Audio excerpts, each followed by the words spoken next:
सगळं बोलणं झालंय त्यांच्यासोबत, परंतु ते मला काही न्याय देत नाही. त्याच्याशी तुमचं बोलणं मी झालं आहे? माझं आत्मदहन हे नक्की करणार आहे. या लोकांनी मला न्याय दिला नाही.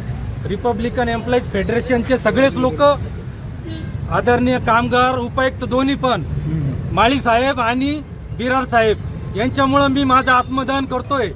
यांनी मला न्याय दिला नाही. मी 5 वर्षापासून अक्षरशः फिरतोय, पण हे लोक मला न्याय देत नाही, मला काम देत नाही. मी माझं आत्मदहन हे 100% करणार आहे. आता जरी तुम्ही मला रोखलं असेल, पण मला जर न्याय मिळाला नाही तर मी परत एकदा आहे ना माझं नियोजन करणारच आहे. मी माझं आत्मदहन करणार आहे.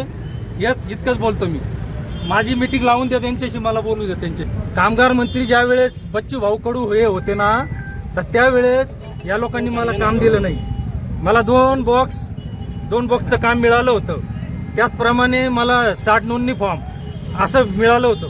परंतु हे इथले जे कामगार उपायुक्त साहेब हे पूर्ण रिपब्लिकन एम्प्लॉईज फेडरेशन माल धक्का या लोकांना पुरेपूर मदत करतात आणि नेहमी मदत करतात. हे लोक आम्हाला कुठल्याही प्रकारची मदत करत नाही.